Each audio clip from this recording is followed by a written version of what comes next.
Bonjour à tous, merci, vous êtes de plus en plus nombreux à m'encourager, à me suivre, à interagir avec mes petites capsules, donc principalement sur l'art. Après c'est vrai que c'est applicable dans la vie, en fait, je me rends compte de plus en plus qu'effectivement mes petits conseils, mes petites histoires sont plus larges qu'on ne le croit finalement. Donc je vais partir sur une chose, donc je vais parler de combativité, donc je dis souvent croire en soi, voilà, on est la meilleure personne, vous êtes à la place qui vous est due. Dans l'idée, en fait, cette combativité dans l'art, elle est vraiment très présente. C'est vraiment quelque chose d'une marque de fabrique de l'artiste, c'est effectivement être combatif. Quand on choisit d'être artiste, on sait que c'est pour une vie. Et souvent, en fait, on s'en rend compte très très vite qu'il va falloir beaucoup de force et beaucoup de combativité parce que très rapidement, en fait, on est confronté à des exercices qui sont redondants. On a beaucoup d'exercices où il faut répéter, répéter, répéter. Les musées, comme je dis souvent, sont pleins d'artistes et vous les voyez quand vous visitez qui dessinent. Alors on se tape des plâtres, trois vues de la même statue en tournant. Chaque dessin peut prendre entre 2 ou 3 heures. Au début, ça met beaucoup de temps. On est souvent frustré. Voilà, il faut travailler, travailler, travailler. Donc la combativité, voilà, c'est un petit peu peut-être le nom que je vais donner à la capsule. Cette idée de se battre. Voilà. Donc rapidement, croyez pas que même les plus grands artistes n'ont pas fait des choses dégueulasses, hein, des dessins qui ressemblent à rien, tout ça. Le travail paye. Je vais citer une phrase de Picasso.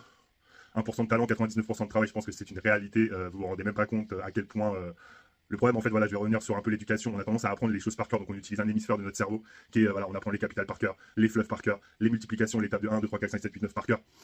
Du coup, en fait, on n'utilise pas le côté vraiment plus, j'ai envie de vous dire, spatial et de compréhension des choses qu'on peut rendre sur papier. Voilà. Ça sert aussi à développer des idées. Il n'y a rien de plus frustrant pour un artiste d'avoir des idées et de ne pas pouvoir les poser sur le papier. Voilà, donc on essaye de faire le nécessaire en école d'art, tout ça, pour nous apprendre. Ah, c'est une autre vision de l'apprentissage.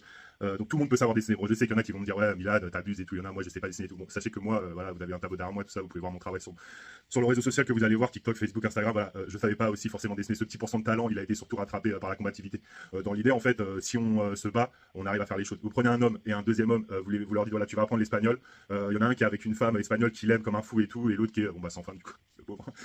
Et vous les reprenez 2 mois après, il y en a un qui parle parfaitement espagnol parce que du coup l'amour l'a porté, voilà, dans l'esprit de combativité, et l'autre qui sait pas trop comment parler espagnol. Voilà, c'est une vraie réalité. Je pense que quand le cœur et certaines choses nous portent, on peut faire beaucoup de choses, on peut déplacer des montagnes. Une dernière chose, sachez que Michel-Ange a brûlé 70% de sa production avant de mourir. Donc tout ce qui reste de lui, c'est que ce qu'il a considéré vraiment vouloir nous montrer. N'oubliez pas ça.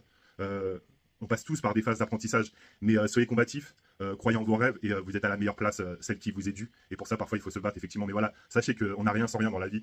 Et voilà, la combativité, c'est. Vous allez vraiment comprendre ce que je vous dis parce que tout le monde a été confronté un jour à cette idée de faire des choses et de se battre pour ces choses. Et battez-vous pour vos rêves parce que vous êtes vraiment à la meilleure place, votre place. Voilà. Bisous, bonne soirée.